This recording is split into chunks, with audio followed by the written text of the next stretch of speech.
Paz do Senhor, meus queridos e amados irmãozinhos. Eu sou a professora Gabi Miranda, sou professora de ensino do Ministério Casa de Deus aqui em Jundiaí. Nós vamos hoje ter mais uma lição maravilhosa. Vai confrontar, calma meu irmão, mas vai ser importante para você entender sobre o que é esperado da nossa vida como cristão. Vou pedir para você, meu querido irmãozinho, fechar seu olho agora, entrar na presença do Senhor. Pai querido, te agradecemos, Senhor, por esse privilégio, Senhor, de estarmos na sua casa, Pai, aqui gravando, para que esses irmãozinhos, Senhor, possam ser abençoados no local que ele está. Senhor querido, eu venho aqui pedir, Pai, que o teu Santo Espírito, Senhor, esteja ao lado de cada um, Senhor, abrindo o coração, Senhor, tirando todo empecilho. Em nome de Jesus, eu repreendo agora toda ação do diabo, Senhor, toda mágoa, todo poderio do inferno, Pai, que quer atrapalhar, Pai, este momento de ensino na vida dos seus alunos. Senhor, me usa, Senhor, para confrontar os nossos queridos alunos, assim como eu fui confrontada pelo Teu Espírito, Pai, ao estudar essa lição. Que nós possamos, Senhor, entender que a excelência é o esperado da nossa vida em Ti, Pai. E eu te agradeço, Senhor, pelo privilégio de sermos casa de Deus e seus filhos, Pai. Em nome de Jesus, amém.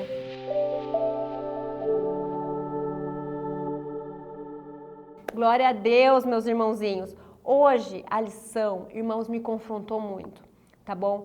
Eu espero que vocês entendam que o que eu vou falar aqui, eu vou falar com todo o amor do meu coração.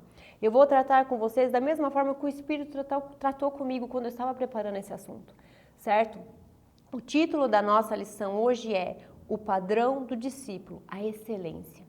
Esse assunto me confrontou muito, porque eu percebi, meus irmãos, que existem muitas áreas da minha vida que eu não tenho vivido a excelência, que eu tenho vivido uma vida medíocre, quando eu poderia viver muito mais na presença do Senhor, representar muito melhor esse reino, certo? Então, tudo aquilo que eu vou falar hoje, meu amado irmãozinho, entenda, eu não quero ofender, eu não quero julgar, porque eu fui a primeira a ser julgada, eu fui a primeira a ser confrontada. Então, eu não estou aqui numa posição de superioridade, de julgamentos, nada.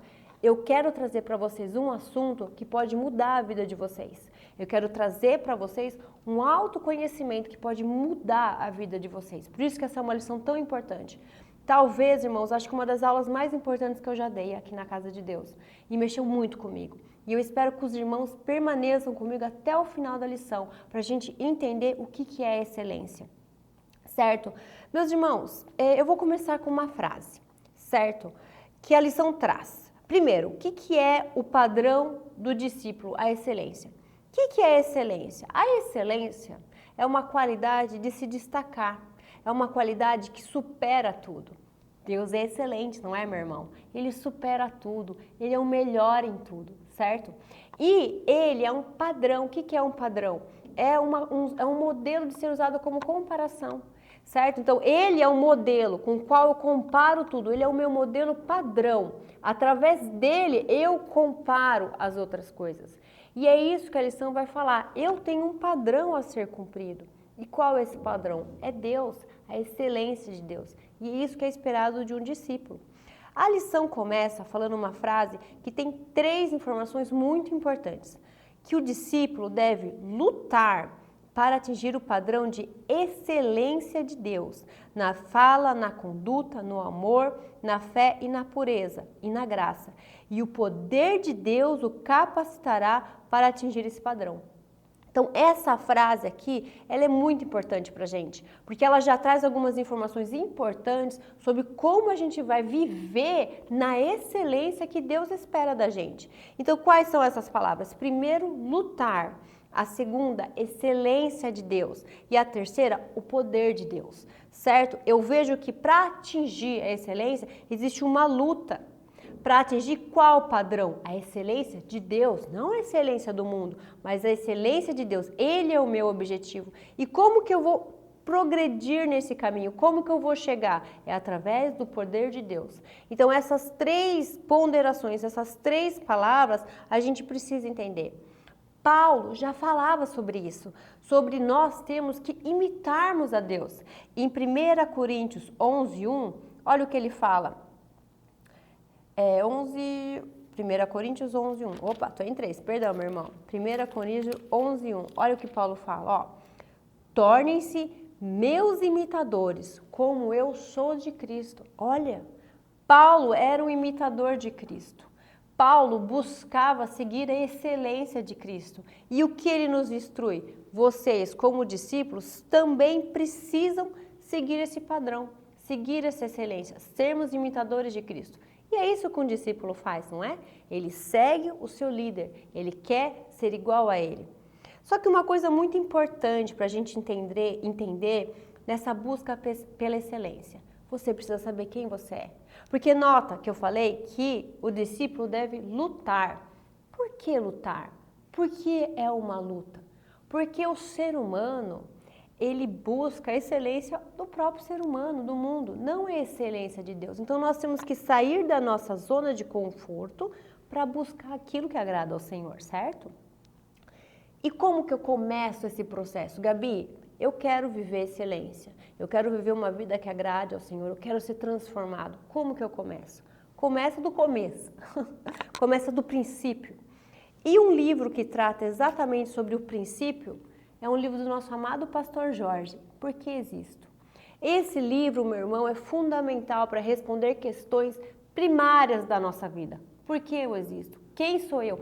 Quem sou eu nesse universo todo? Por que eu existo? Por que eu moro no Brasil? Por que eu moro nesse momento? Leia esse livro, porque ele vai responder questões de dentro do seu coração. Então, para eu entender que eu preciso chegar num nível de excelência, eu preciso entender quem eu sou. Quem eu sou nesse processo todo? E o pastor Jorge, ele responde, olha, Deus teria criado o homem para a sua glória, então eu sou criação divina, feita à imagem e semelhança do Senhor, e eu fui criada para a glória de Deus. Essa teria sido a razão exata porque Deus teria feito o homem para a sua glória. Que glória? Para a glória de Deus. Deus teria feito o homem para que o glorificasse. Mas o que seria essa glorificação? É uma manifestação pessoal do homem com relação a Deus. Então, eu fui criada para glorificar a Deus. É uma relação pessoal minha com relação a Deus. Portanto, o homem só se completa em Deus. O homem só se completa em Deus. Meu irmão, você nunca vai se completar num casamento. Você nunca vai se completar numa profissão, num filho. Você nunca vai se completar em nada que você possa encontrar no mundo. O homem só se completa em Deus. Portanto, existo para a glória de Deus. A minha vida é Deus e somente Deus. Quer glorificando, quer louvando, quer adorando. Somente a Deus. Existo para a sua glória. Então eu já sei que o quê? Eu existo para a glória de Deus. Eu fui criado especialmente por Ele. Eu existo para que Ele se relacione comigo. Eu fui criado para isso. Eu fui criado para me relacionar com Ele, para ter intimidade com Deus. Isso é uma coisa que a gente vai ver muito esse ano, que estamos aprendendo sobre a presença do Senhor, é o ano da presença, certo? E por que eu existo? Eu existo para ter um relacionamento. E como que a gente tem um relacionamento? Através de comunicação. Você quer ter um relacionamento com Deus? Você fala, meu irmão, que você é crente? Como anda a sua comunicação com Deus? Como anda a sua vida de oração? Como anda a sua vida de busca contínua? Porque não pode um marido e uma mulher não se relacionar e continuar casado, não se procura, não se relaciona, não se conversa, não tem comunhão um com o outro. Você precisa buscar a presença divina, assim como no relacionamento. Eu não vou aqui falar que relacionamento dá trabalho, eu vou falar que exige dedicação, certo? Eu sou mãe de uma menininha de 5 anos, jamais vou falar que a minha filha dá trabalho, eu vou falar que ela exige dedicação. Não é fácil, você tá lá cansada, a neném quer brincar de Barbie, você brinca de Barbie. O marido, você também tá cansado, ele quer conversar, não dá trabalho, o marido não dá trabalho. Olha pro seu marido, pra sua esposinha aí do lado, dá um beijinho na bochecha, faz um coraçãozinho pra ele, fala assim, você não me dá trabalho, mas exige uma dedicação, misericórdia. Então, todos os nossos relacionamentos exigem dedicação. tempo, certo? Então, eu quero me relacionar com Deus, porque foi para isso que eu fui criada. Longe dele, fora dele, eu não encontro o propósito da minha vida, certo? Então, eu preciso me dedicar a ele. É a presença de Deus que é o fundamento da minha vida, certo? É essa presença de Deus, ela me capacita para quê? Para viver uma vida diferente. Para o quê? Para lutar, para ser excelente, certo? No Velho Testamento, a gente via que a interação dos profetas com o mover da presença de Deus gerava efeitos imensos, né? Eles eram a elite do Velho Testamento. Eles oravam, descia fogo do céu.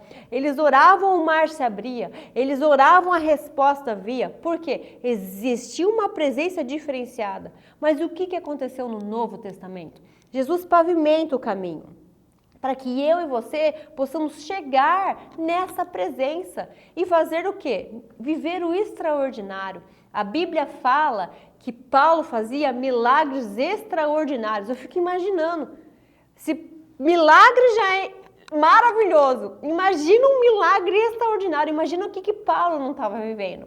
E por que Paulo vivia isso? Porque ele era o imitador de Cristo, ele buscava um relacionamento com Deus, ele tinha a presença do Senhor sobre a vida dele.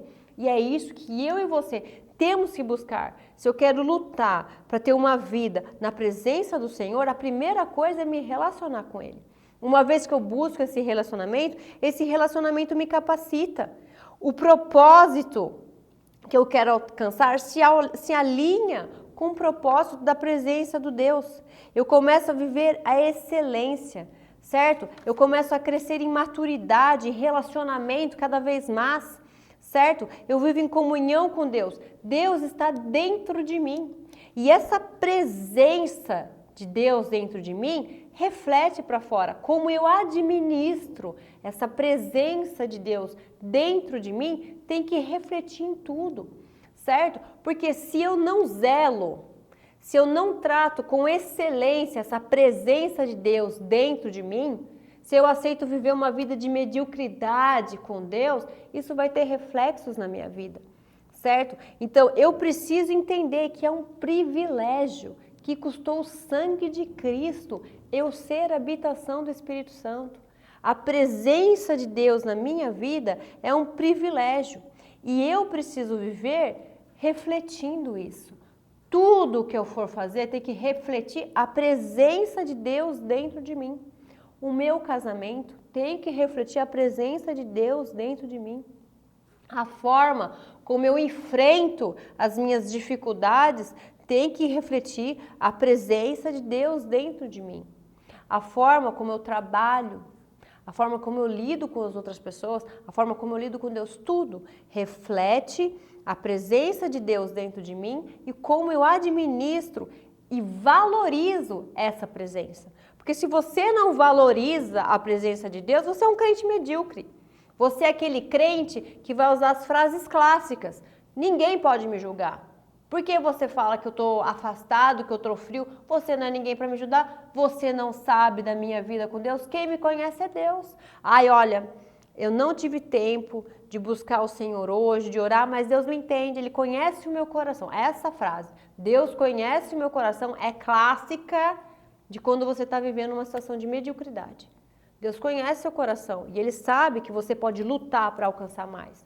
Deus sabe o quanto você está valorizando a presença dEle dentro de você, certo? Então, se você busca a intimidade, Deus responde para você com intimidade.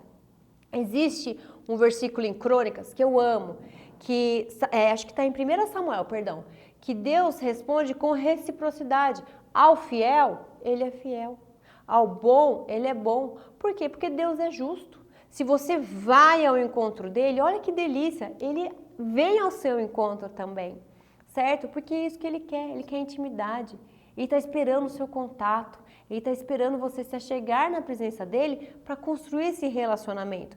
Ele quer ver o quão você valoriza essa presença dele em você, né? O Espírito Santo, meus amores, ele é o tesouro da nossa vida. Entenda, Tudo que aconteceu na obra de salvação foi Jesus entregou o sangue dele naquela cruz. Para quê? Para que o Espírito Santo pudesse vir habitar dentro da gente e nos capacitar para viver uma vida agradável ao Pai. Para reconectar-nos com o Pai, aquela conexão que a gente perdeu no Éden. Ele veio para restaurar esse caminho, restaurar a intimidade. Você tem valorizado isso, meu irmão? De verdade? Ou você tem tratado como se fosse uma coisa banal? Não é um programa de Netflix, não é uma rotina de final de semana, é uma escolha de vida. Você escolhe, eu quero ser fiel, eu quero viver uma vida de excelência, eu quero ter intimidade. Em Salmos 25:14, o salmista fala que a intimidade do Senhor é para aqueles que o temem, aos quais ele dará conhecer a sua aliança. Olha que versículo lindo. Esse versículo, vou até pedir para o irmão colocar ele aqui embaixo. Presta atenção no finalzinho, ó. Aos quais ele dará conhecer a sua aliança. Deus, ele é um Deus de revelação. Deus, ele se revelou na palavra dele. A revelação de Deus é progressiva. Ele não trouxe todas as informações de uma vez. Ele vai progressivamente na Bíblia revelando o histórico, o que vai acontecer. No Velho Testamento ele dá um vislumbre do que seria Jesus com a Arca da Aliança. Ele praticamente falou ali o plano de salvação. Só que a gente não entendeu. E aí, à medida que vai passando os profetas, que tinham a presença do Espírito neles, ele vai trazendo as informações, vai trazendo as revelações. E aí chega o Novo Testamento, Jesus traz mais revelações. E essa revelação, ela continua na sua vida pessoal. O que mais Deus deseja é se revelar a você. Mas olha que coisa linda, meus irmãos. A intimidade do Senhor é para aqueles que o temem.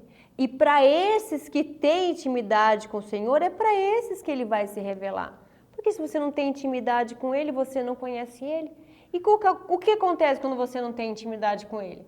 Você não consegue perceber o mundo espiritual ao seu redor. Você não tem intimidade com ele, você não tem a voz atenta ao que o Espírito Santo está te falando. Em coisas grandes ou pequenas. E ele fala, meu irmão. Posso contar um testemunho? Vocês me dão licença? Aconteceu comigo essa semana. Eu fico chocada. Eu tenho uma filhinha de 5 anos, Ana Clarinha, que é perfeitinha, meu amorzinho. E a gente foi no shopping. E ela estava lá no brinquedo de pula-pula. E eu falei, filha, a mamãe vai dar um pulinho ali na loja, já volto, comprar uma coisinha. Quando eu estava entrando na fila do caixa, o Espírito Santo falou para mim claramente, da mesma forma que o Walter falou, oi Gabi, para mim hoje. O Espírito Santo falou assim, Ana Clara quer ir no banheiro. Só que eu estava no caixa. Aí eu falei, ela segura. Paguei a conta, cheguei no brinquedão, ela tinha feito xixi no brinquedão. Tava super chateada, chorando. Se eu tivesse largado as compras lá, eu teria conseguido levar minha filhinha no banheiro. Nossa, Gabi, como você é uma peça da mamãe, foi uma mãe medíocre. Calma, meus irmãos. O que eu fiquei chocada foi o carinho do Espírito Santo comigo e com a minha filha. Ele me avisou, pensa bem, o universo todo, o mundo inteiro todo acontecendo. E ele me fala numa fila de um caixa que a minha filhinha quer fazer xixi. Olha o cuidado íntimo, meu irmão. Isso é intimidade, isso é carinho, isso é Deus falando no seu ouvido as coisas que você precisa saber. Gabi, eu não sei se eu namoro com essa pessoa, se eu caso com aquela, eu não sei se eu troco de emprego, eu não sei como resolver esse problema. Busque a Deus, tenha intimidade com Deus, meus irmãos. Ele fala de uma forma tão clara que parece que tem uma pessoa do seu lado falando. Só que essa pessoa não está do seu lado, ela está dentro de você e fala ao seu espírito. E você sabe o caminho a seguir, mas isso só vem com intimidade. O salmista fala, ele se revela àqueles com quem ele tem intimidade. E o salmista dá uma informação importantíssima, ó. Aqueles que o temem. O temor ao Senhor depende, anda de mão dada com a nossa intimidade. A nossa intimidade, a excelência do nosso relacionamento com Deus depende do temor que temos com Ele. certo? E o que é o temor? Nós tivemos já uma lição sobre isso e que me marcou. O temor ao Senhor não é medo, não é medo dele, ele não é tirano, ele não é mau, ele é justo. O temor ao Senhor é você amar Ele de tal forma que você compreende que Ele é grande, que Ele é maravilhoso, que Ele é excelente. E você tem medo de magoá-lo. Eu posso magoar a Deus? Sim, o Espírito Santo pode ser entristecido. Você pode magoar. Você tem medo de magoar, você tem medo, pavor de desobedecer ao Senhor. Você entende e valoriza a presença dEle dentro de você. E isso muda a forma como você pensa, porque você passa a amar o que Ele ama, desejar o que Ele deseja, querer entender o que Ele é. Você passa a não querer desobedecer ao que Ele não gosta. Eu também não gosto. Ele é santo, então eu sou santo. O que Ele quer é o que eu também quero. E uma vez que você reconhece quem Ele é, você vislumbra a presença dele e você entende que ele é excelente, que ele é santo e que o nosso relacionamento com ele precisa ser assim. Um Deus que criou o homem, a sua semelhança, que nos amou apesar da queda. Pedro fala que ele nos criou e nos amou antes da queda, sabendo que ela correria, porque ele é Deus e mesmo assim fomos criados. Ele nos amou de tal forma que mesmo com a queda, Ele veio com um plano de salvação que envolvia um filho dele que suou sangue no Getsemane, que não desistiu de um plano de salvação que envolvia ele ser separado do Pai, ter todo o pecado do mundo sobre ele, embora ele fosse puro, para que no fim o Espírito Santo, a riqueza da nossa vida, pudesse vir a habitar em nós. E te falar que a sua filhinha precisa fazer xixi. E falar para você qual caminho você precisa seguir. E te revelar esse Deus maravilhoso, trazer para você quem Ele é. Meu irmão, que riqueza! Que riqueza nós temos à nossa disposição. E mesmo assim, meus queridos, tratamos isso com mediocridade. Tratamos isso com mediocridade, meu irmão. A lição começa falando que a gente tem que lutar para atingir o padrão de excelência de Deus e temos. Por que lutar? Porque nós somos pecadores. A gente não consegue entender de verdade a grandeza desse Deus maravilhoso, como Ele é grande, como Ele é poderoso. E a gente se perde, meu irmão, com o dia a dia. A gente acha que eterno é o meu problema, que eterno é o meu trabalho, que eterno é o meu carro, que eterno é a minha vida aqui, meus queridos. Eterno é o Senhor e a sua alma, o seu espírito. Para onde eles estão indo hoje? Se você morresse hoje, que nível de relacionamento você entregaria aos pés do Senhor? Um relacionamento excelente ou medíocre? Que frutos você está produzindo na sua vida hoje? Isso foi uma pergunta que eu me fiz e fui confrontada. Eu não tenho vivido uma vida que se compara à excelência do Senhor e eu preciso lutar para viver isso, meus irmãos. Eu não me excluo, não. Eu também estou nesse mesmo meio. Eu preciso melhorar. Precisamos buscar a excelência. O pecado quebra a intimidade com Deus. Ele quebrou no jardim do Éden essa intimidade. Foi para isso que o pecado entrou. Certo? A luta nunca foi entre Deus e o diabo. A luta é entre eu e você e o diabo. E somos nós que damos liberdade para ele. Nós que escolhemos, meu irmão. Você não é fruto do meio que você vive. Você não é fruto das escolhas que foram feitas por você. Meu amor, meu querido amigo, irmão, você não é fruto dos abusos que você sofreu. Aconteceu. Deus, de alguma forma, permitiu, a coisa aconteceu para você. Mas saiba que Deus pode restituir tudo. E todos os erros do passado, toda a dor que você sofreu, pode ser uma escola, um aprendizado, um testemunho que você vai dar para a vida de outras pessoas, de como Deus é grande, que Ele pode restituir as coisas. A nossa vida não é o acaso. A nossa vida com Deus é um direito de escolha. Nós escolhemos, não é escolhido por nós que escolhemos. Veja em Gênesis 4, meus queridos. Gênesis 4. Lá no comecinho da Bíblia, logo após a queda, a gente tem a história de Caim e Abel, certo? Caim matou o seu irmão Abel. A história é que os dois ofertaram ao Senhor. Um ofertou o melhor que tinha. Abel ofertou o melhor que ele tinha, de coração puro. Caim ofertou relaxadamente, foi medíocre na sua oferta. Abel foi excelente. Caim foi medíocre, porque o coração dele era medíocre. E aí o que acontece? Quando Deus percebe que Caim se enfureceu porque a oferta dele não foi aceita, o Senhor disse a Caim, versículo 6, por que você está furioso? Por que se transformou o seu rosto? Se você fizer o bem, não será aceito? Mas se não o fizer, saiba que o pecado o ameaça à porta. O que Deus está falando para Caim? Caim, é o seguinte, você tem uma escolha. Meu irmão, o que eu estou te falando hoje, você tem uma escolha. Você pode escolher o bem. Você pode escolher a excelência. Você pode escolher mudar a sua história. Focar em Cristo, focar em um relacionamento. Ou você pode escolher a mediocridade cristã. Você pode escolher continuar seguindo esse caminho do crente tanto faz. Você escolhe. Nós temos uma escolha. E quem comprou para mim esse direito de escolha? Foi o sangue de Jesus na cruz.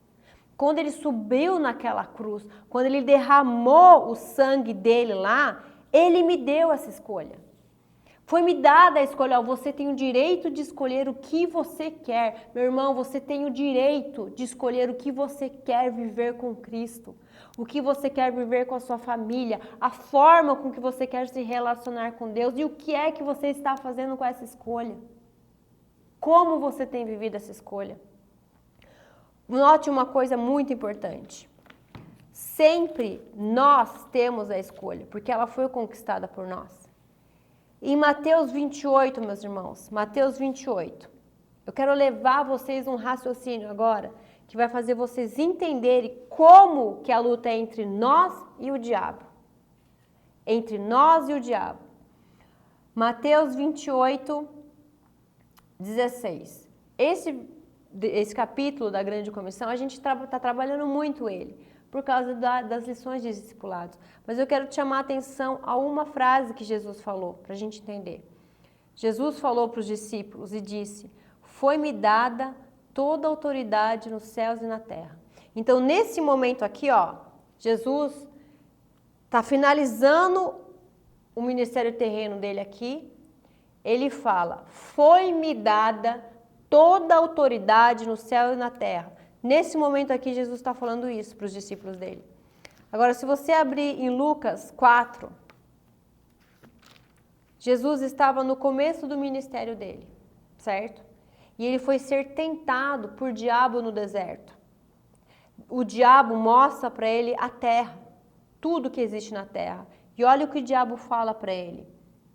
Porque ele diz, eu te darei toda a autoridade sobre eles e todo o seu esplendor, porque me foram dados. Peraí, Gabi, peraí. Aqui o diabo está falando que ele tem toda a autoridade sobre a terra. Mas Jesus está falando aqui que ele que tem toda a autoridade sobre a terra. Quem está errado? Quem está mentindo? O que aconteceu? O que aconteceu nesse meio tempo aqui? Entre o diabo falar que ele tem autoridade e Jesus falar que ele tem autoridade. Nesse meio aqui, nesse meio aconteceu a cruz. De fato, o diabo não estava mentindo, tanto é que Jesus não corrigiu ele no deserto. Ele tinha a mesma autoridade sobre a terra. Mas Jesus, com a crucificação, com a morte, com a ressuscitação, ele nasceu novamente como primogênito de muitos filhos. Ele restaurou essa autoridade sobre a terra. Mas Gabi, quem que deu essa autoridade para o diabo? Foi Deus? Foi não. Fui eu, foi você. Quando que eu dei essa autoridade para ele? Abre em Gênesis 2, meu irmão. Abre em Gênesis 2. Gênesis 2. Deus havia acabado de criar o ser humano. Deus fala assim em Gênesis 2,15 para Adão: o Senhor Deus colocou o homem no jardim do Éden para cuidar dele e cultivá-lo. Ou seja, Deus deu a autoridade do homem sobre a terra para cuidar, para dar os nomes dos animais, para guardar. Algumas versões falam assim, cuidar, outras falam para guardá-lo. Então Deus tinha dado ao homem a autoridade sobre a terra para guardar. Guardar contra quem? Só existia o homem e Deus na terra. Contra quem o homem, contra quem Adão tinha que guardar o jardim do Éden? Só tinha Deus e Adão. Contra quem? Contra o diabo, que já estava ali cercando, já estava ali querendo roubar aquela autoridade que Deus tinha dado ao homem sobre a terra. Agora entenda uma coisa, meu irmão, quando o homem cai, ele dá ao diabo essa legalidade sobre a terra. O dono do escravo é dono de tudo que o escravo tinha.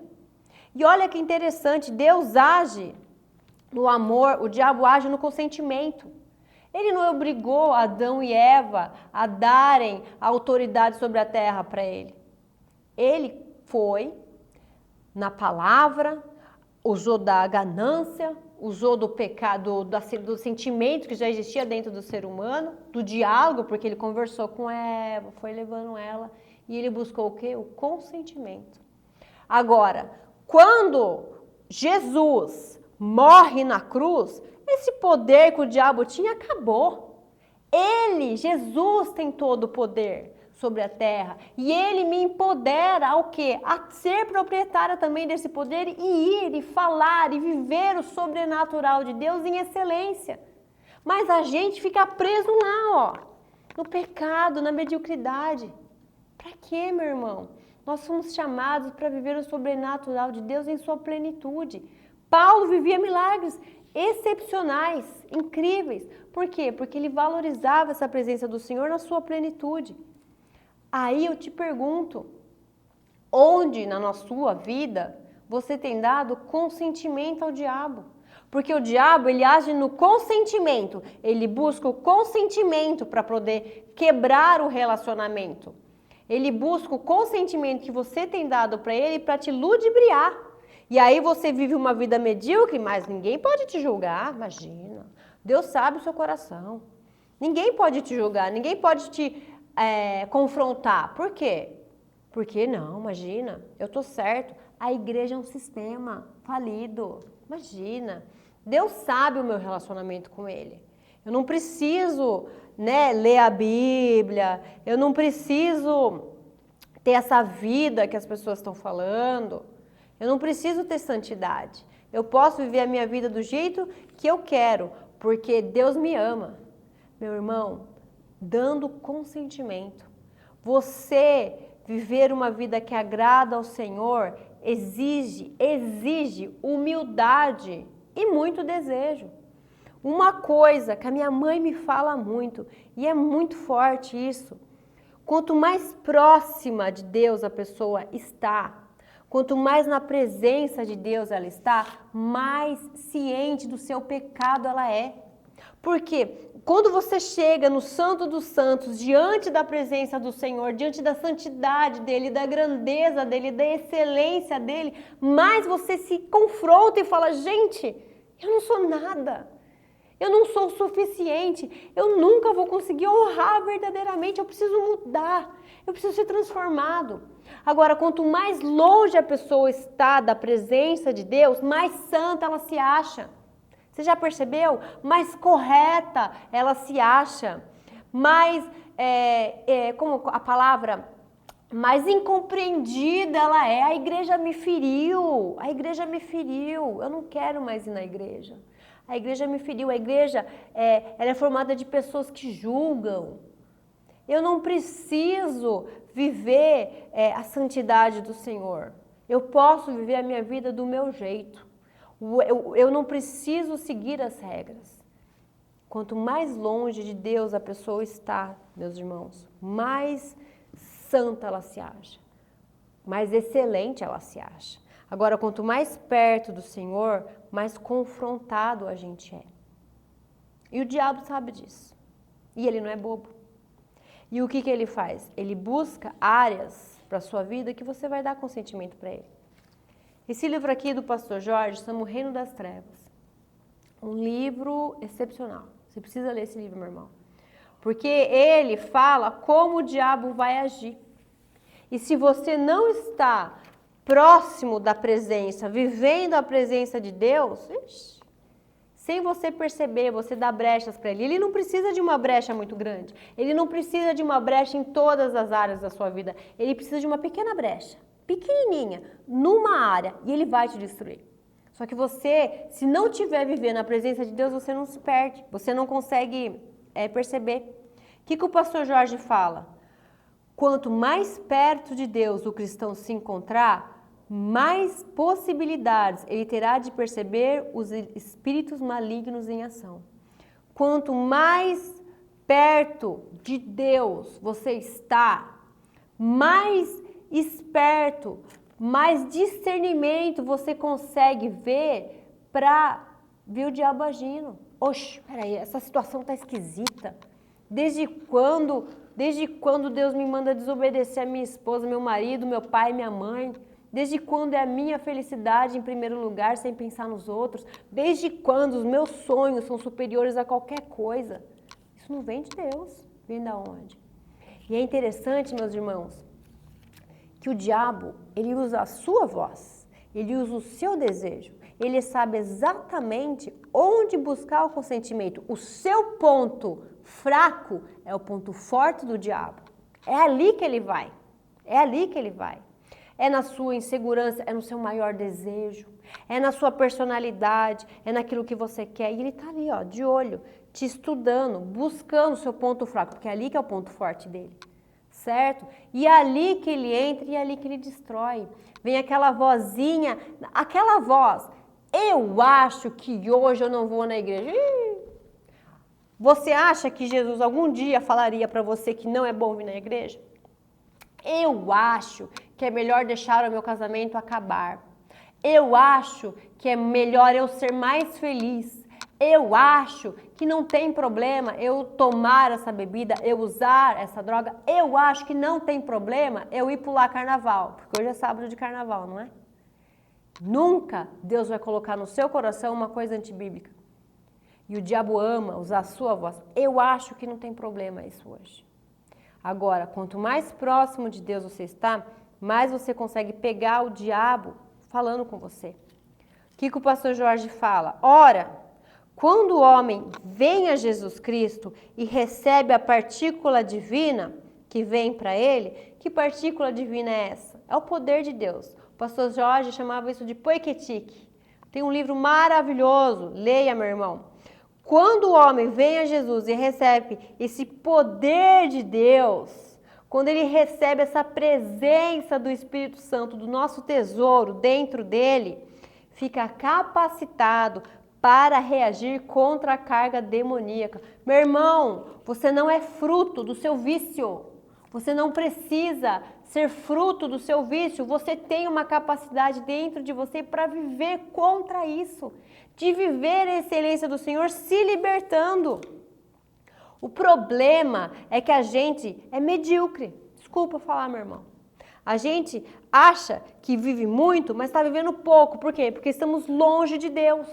Quanto mais próximo de Deus você estiver, mais capacitado você fica de viver esse poder e lutar contra as armas do diabo. Qual que é o resultado de que o diabo está agindo na sua vida? É confusão. Nossa, minha vida é muito confusa, é bagunçado. As coisas não andam, as coisas não acontecem. Meu irmão, Deus é um Deus de paz.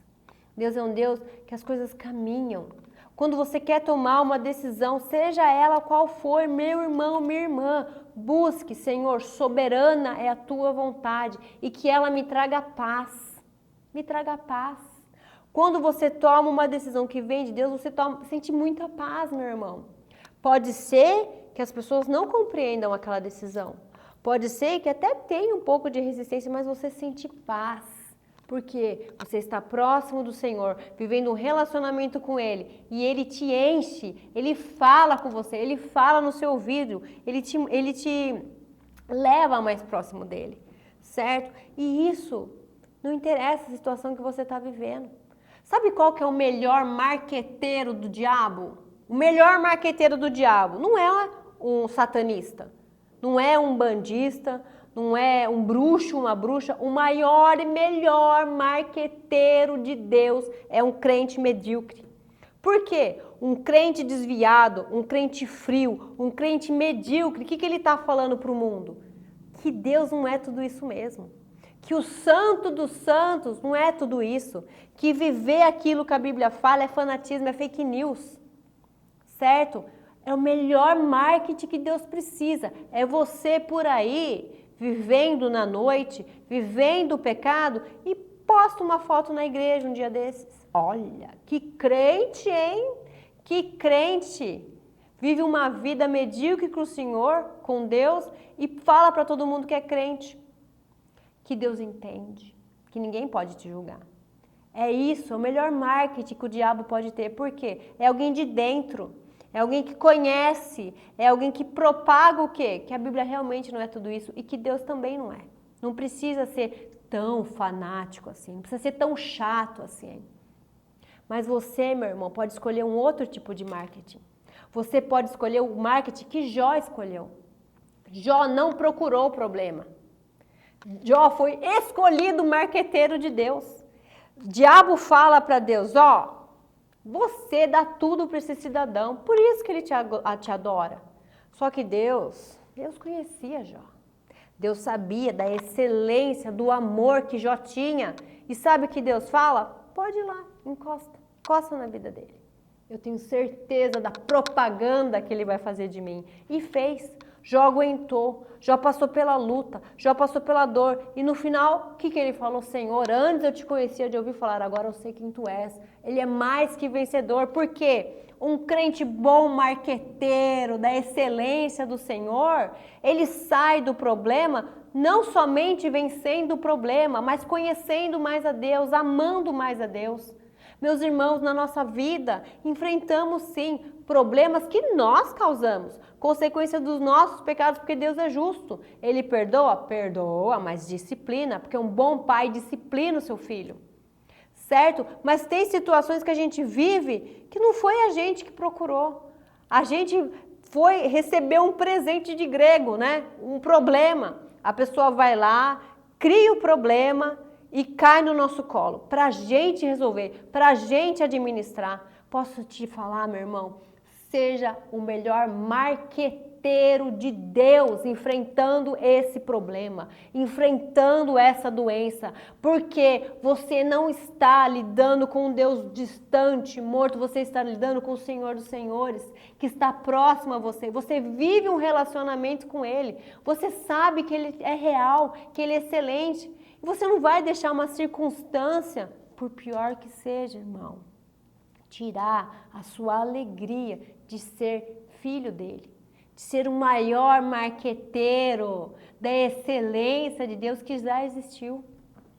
Nós temos que buscar tudo aquilo que agrada ao Senhor. O temor ao Senhor é o relacionamento com Deus que nos capacita a viver isso. E a lição faz uma pergunta que nos confronta. Quais áreas da sua vida que você considera excelente? Quais áreas da sua vida que você considera que você tem vivido excelência em Deus? E quais áreas da sua vida que você gostaria de mudar para ser transformada e viver a excelência em Deus? E como que a gente pode viver a excelência em Deus? Provérbios nos fala. O temor ao Senhor é o princípio do conhecimento. O que é o temor ao Senhor? Amar o que Ele ama, buscar o que Ele busca. Então, o temor do Senhor é o princípio do conhecimento. Buscar ao Senhor é o princípio do conhecimento. Amar o que Deus ama é o princípio de todo conhecimento. Não querer magoar ao Senhor é o princípio de todo conhecimento. Buscar aquilo que Ele busca é o princípio de todo conhecimento. Buscar a excelência em Deus é o princípio de todo conhecimento. Nós temos que buscar ao Senhor. Em Provérbios 16, fala assim, ó, o homem consagre ao Senhor tudo o que você faz e os seus planos serão bem-sucedidos. O que é consagrar? É dedicar, é viver para Ele. Então, quais áreas da sua vida você gostaria de ser excelente em Deus? Consagre ao Senhor.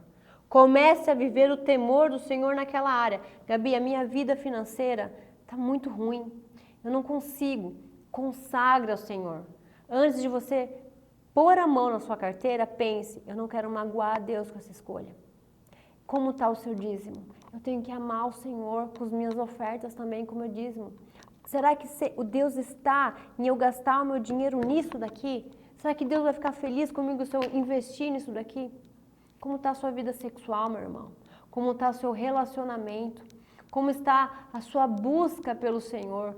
As pessoas acham que é a carreira, é um sonho. Gente, tudo isso é fumaça. O temor ao Senhor é a coisa mais importante, o relacionamento com o Senhor. E o Deus nos capacitará. Então, eu tenho que lutar. Como que eu vou lutar? Mudando, me aproximando do Senhor, buscando a presença dEle, me imitando a excelência dEle, tendo temor ao Senhor. E o poder de Deus me capacita. O pastor Billy Graham fala assim, que a santidade é o fruto da atuação do Espírito em nosso coração. É um estilo de vida que reflete a beleza de Deus e mostra que somos santos. Então, a santidade, ela é fruto da atuação de Deus na nossa vida. E essa atuação mostra a beleza de Jesus e reflete em tudo aquilo que nós fazemos. E é o que a lição fala, eu tenho que buscar a excelência em tudo. Na forma de eu agir, de eu falar, como eu me comporto, em tudo. Eu tenho que refletir essa excelência de Deus, essa santidade do Senhor. Nós estudamos esse livro aqui na nossa escola bíblica, acho que vai fazer uns 2 anos, que é o Impacto da Santidade, do pastor Luciano Subirá. É um livro excepcional, meu irmão.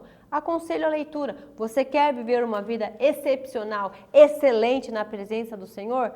Você precisa ser santo. Não tem como. O Espírito Santo de Deus não habita onde está o pecado. Nós temos que ser santos. Isso vai refletir na nossa vida. Essa santificação quer dizer que nós somos separados, nós somos escolhidos. Nós estamos progressivamente nos santificando, vivendo em obediência, certo? O que Jesus faria no seu lugar, meu irmão? Quando você vai tomar uma decisão, o que é que Jesus faria no seu lugar? Como anda? Você se permite viver as coisas do mundo ou o seu foco são as coisas de Deus? Sede santo, pois eu sou santo. Deus, ele se revela àqueles que vivem em santidade. Porque não tem como ele se revelar para aquele que está distante dele, certo? E essa santificação se reflete em todas as áreas. A lição fala que o padrão que temos que seguir é Jesus, e ele sempre foi excelente. Por isso, todo discípulo deve refletir essa excelência em sua vida, como um filho reflete o caráter do pai. E embora esse padrão de excelência pareça inatingível, Cristo nos habilita a conquistar isso através de relacionamento, através de santificação, certo? E fala também a lição que nós temos que mudar a nossa forma de falar. Como está as suas palavras? As suas palavras refletem essa excelência, essa santificação de Deus na sua vida? A lição fala que a saúde de uma pessoa é revelada, a saúde espiritual de uma pessoa é revelada por aquilo que ela fala. Isso é uma verdade. Se você tenta falar com uma pessoa que está longe de Deus, você só vai ouvir palavras de críticas ao Evangelho. Você só vai ouvir palavras de críticas à igreja. A primeira coisa que a pessoa vai criticar é a igreja. Primeira coisa. Aí ela já vai evoluir criticando os membros da igreja, que as pessoas só julgam. Aí ela vai evoluir para te ofender. Por quê? Porque ela não quer ser confrontada. Porque as palavras dela refletem o estado espiritual dela. E você precisa falar as coisas com amor, certo? A Bíblia fala em Lucas 6,45 que a boca fala daquilo que o coração está cheio. O que está cheio no seu coração? O que tem no seu coração? Seu coração está cheio da presença de Deus? Porque se ele estiver cheio da presença de Deus, é isso que você vai falar. Você vai conseguir tratar com amor e carinho com as pessoas. Você vai refletir essa presença de Deus. Lembra que eu falei? A gente vive administrando essa presença de Deus dentro da gente e refletindo essa presença de Deus para fora.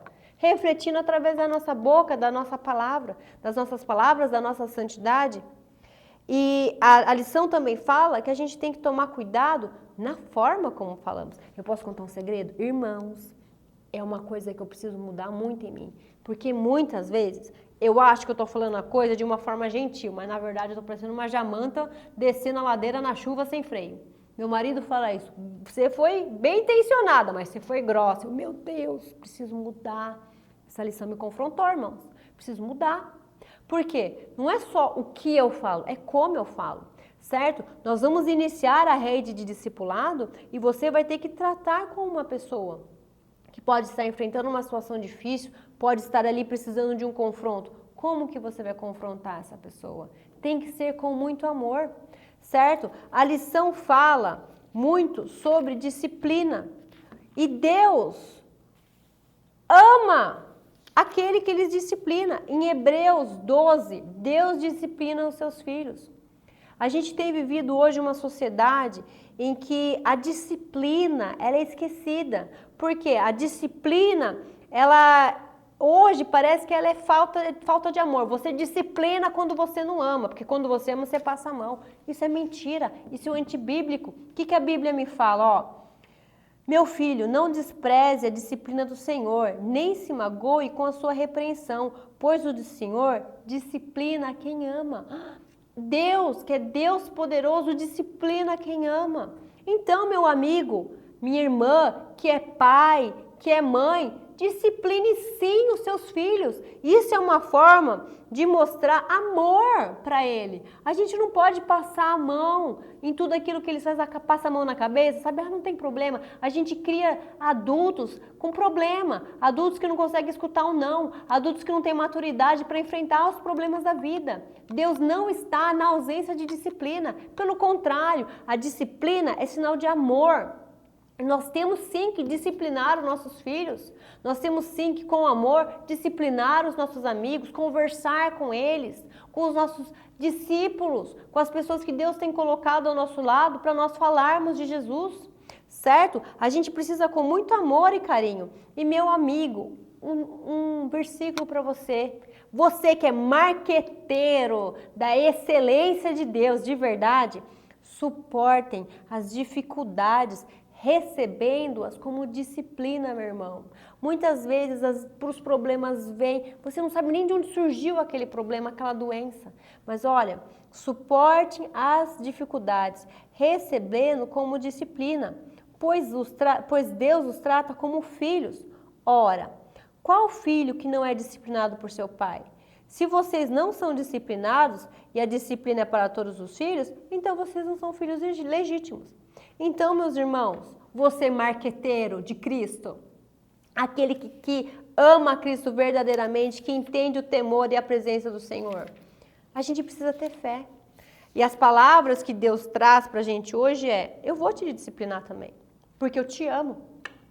E eu vou permitir que você cresça, enfrente as dificuldades com oração, com fé e cresça. Certo? A gente precisa, a lição fala que a gente precisa viver a excelência na pureza, ou seja, a gente não pode viver um estilo de vida que não comporta a Bíblia, que é contrário à Bíblia. A lição fala, né, que a gente precisa ser santo porque Ele é santo. Eu preciso viver a excelência na pureza. Estamos vivendo o carnaval hoje, meus irmãos. O mundo se prostra à excelência na adoração ao diabo hoje, certo? A impureza, certo? Mas nós temos que nos mudar, sermos transformados, disciplinados para vivermos uma vida pura, excelente na pureza. Nós vivemos uma sociedade hoje que incentiva o homossexualismo, uma sociedade hoje que incentiva relações sexuais ilícitas, que incentiva hoje crianças a já terem uma vida ativa sexual, relacionamentos sexuais. Meus irmãos, nada disso vem de Deus. E nós temos sim que com palavras de amor repreender. Um homossexual é bem-vindo na igreja, mas com toda certeza. Com certeza. Porque a igreja é a casa de Deus, somos filhos de Deus e é aqui que ele vai conhecer o verdadeiro amor de Deus e a presença de Deus, certo? Nós temos que tratar todos muito bem, certo? Mas isso não quer dizer que com excelência na palavra, demonstrando o amor, eu não tenho que trazer para o meu irmão a excelência na pureza que ele também precisa demonstrar para ser um seguidor de Cristo que vive a santidade. E isso em tudo, meus irmãos. Em tudo, em todas as áreas da nossa vida. Nós temos que refletir a presença de Deus, certo?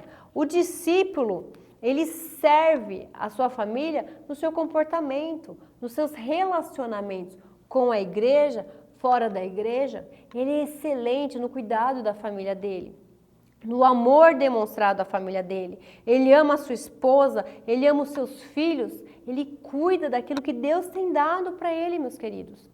E ele também é excelente no exercício da fé deles, meus queridos. A fé, ela é o fundamento do nosso relacionamento com Deus, porque quem não crê que ele é real não consegue servi-lo, não consegue viver por ele. Em Hebreus, a gente tem que, se o meu justo viverá pela fé, e se retroceder, não me agradarei nele. Você precisa viver a excelência na fé, meus queridos. Ora, a fé é a certeza daquilo que esperamos e a prova das coisas que não vemos. Meus irmãos, as coisas que a gente vê, Paulo fala sobre isso em Coríntios, elas passam, elas mudam. Elas são transitórias, mas as coisas que vêm do Senhor, as coisas que vêm de Deus são eternas, elas não mudam. Então não é esse diagnóstico de doença que está aí na sua frente que vai mudar, que não vai mudar. É Deus que não muda, esse diagnóstico aí é transitório. Não é você ter chegado no limite do cheque especial que vai definir quem Deus é. Ele é imutável. Deus, ele abala o abalável para o inabalável permanecer. E é isso que ele faz. Quando Pedro estava andando sobre as águas, meu irmão, ele escolheu um dia bem agitado para fazer isso, né? Nem para o mar estar calmo. Pedro escolheu um dia de agitação, o mar estava bravo, para testar a fé dele. E muita gente critica Pedro. Poxa, ele afundou. Meus queridos, Pedro andou sobre as águas. Tem noção? E na hora que ele estava vivendo no impossível, crendo não no mar, mas crendo em quem mandou ele ir, ele foi. E sobre o pé dele criou-se um chão espiritual e ele andou. O problema é, quando a gente tira o foco daquilo que é inabalável e foca no abalável, a nossa fé começa a diminuir. Por quê? O foco está errado. Então você precisa viver uma fé excelente, focada em Cristo. Mas Pedro, na hora que ele começa a afundar, ele lembra de quem? De Jesus. Não, peraí. Eu não vou voltar nadando para esse barco. Eu vou voltar a pé. E ele clama pelo inabalável. E Jesus vai lá, repreende. Por quê? O que a gente aprendeu aqui? Que Deus disciplina quem ele ama. Ele foi repreendido. Deus disciplinou ele, porque quem disciplina ama, meu irmão. Levantou ele e os dois voltaram andando para o barco. Ninguém foi nadando. Meu irmão, Deus vai abalar realmente o abalável da sua vida, para o inabalável permanecer. Tenha fé na excelência do Senhor, porque Ele não te abandonou. E quanto mais próximo, quanto mais dentro da presença dEle você estiver, melhor marqueteiro da excelência dEle você vai ser. Porque você está na presença do Deus, do Senhor, daquele que capacitou profetas e daquele que te capacita hoje para lutar e viver, através do poder dele, a excelência do discipulado que ele precisa que você viva, meu irmão. Não existe, meu querido, nada mais importante do que a gente se derramar na presença do Senhor. Já estou terminando a aula, eu sei que eu devo ter extrapolado um pouquinho o meu tempo hoje, mas, meu irmão, essa lição foi muito impactante para mim, ela me confrontou. Sabe por quê? Eu sei que tem áreas da minha vida que eu preciso mudar, que eu não posso viver raso, na mediocridade. Eu não quero ser uma marqueteira pro diabo, eu quero ser a melhor marqueteira que existiu no mundo para Jesus. Eu quero ser a melhor marqueteira. Eu não quero que as pessoas olhem para mim e falem, nossa, mas você é crente mesmo? Não. Eu quero que as pessoas olhem para mim e vejam, essa daí é fiel, essa daí é crente. E não importa, firme estarei ali. O discípulo deve buscar refletir a excelência divina em todas as áreas da sua vida. O diabo sabe o seu ponto fraco e é ali que é o ponto forte dele. É ali que ele vai buscar uma brecha para tentar destruir toda a sua vida, não só a sua, mas de toda a sua família. E nós temos que ter essa consciência e lutar para quê? Para sermos excelentes em todas as áreas da nossa vida. Na palavra, na conduta, no amor, na pureza, na fé, no relacionamento com Deus. A mudança do nosso caráter, da nossa excelência, se dará por meio da ação do tesouro que temos hoje, que é o Espírito Santo. Meu irmão, eu não queria ofender ninguém, eu não queria passar a ideia de que ela se acha crente. Eu fui a mais confrontada por essa lição. Mas o que eu espero de coração, meu irmão, é que você entenda que essa vida passa assim. Ela é passageira demais. O que é mais importante é a nossa vida com Cristo. E o que Ele mais deseja é um relacionamento intenso, sincero com você. Amém, meus irmãos? Vou pedir para vocês fecharem os olhos nesse momento. Se você tem um pedido de oração, se você deseja reafirmar o seu compromisso com o Senhor, ou fazer um compromisso com o Senhor, afirmando a sua busca pela excelência, deixa o seu nome nos comentários para a gente poder orar por você.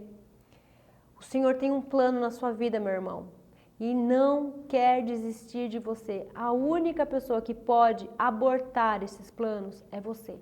A única pessoa que pode viver na mediocridade é você.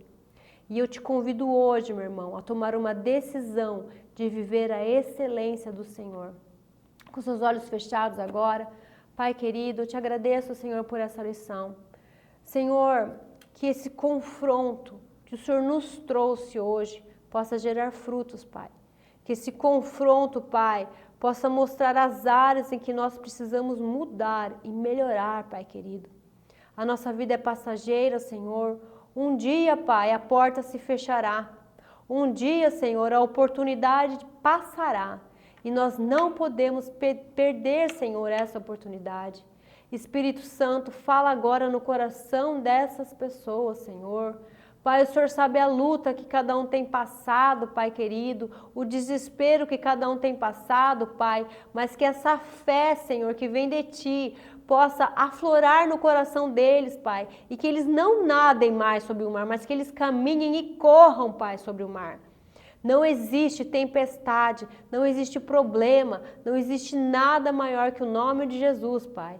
E eu venho te pedir agora, Senhor, toca na dor dessas pessoas. Senhor, traz o esclarecimento que só o Espírito Santo pode trazer. Pai querido, eu peço hoje que o Senhor traga a resposta que esse filho está pedindo, Pai. Que o seu servo está pedindo sobre como tratar esse problema, essa situação. Senhor, eu peço que o Senhor coloque a sua mão agora sobre o diagnóstico de doença, Senhor, trazendo a cura e a restauração. E traga, Pai querido, o verdadeiro confronto para aquele que está longe, Senhor, ele possa entender que ele precisa voltar, ser restaurado em Ti e viver uma vida de excelência com o Senhor. Te agradecemos, Pai, é um privilégio, Pai, que temos de ser a habitação do Seu Santo Espírito, Pai. Obrigada, Pai, por essa lição, por esse privilégio. Em nome de Jesus, amém. Amém, irmãozinhos. Um grande beijo para vocês. Deus os abençoe. Deixe os nomes, os comentários aqui no grupo, no comentário, para a gente poder fazer uma oração para vocês. Glória a Deus, um grande abraço.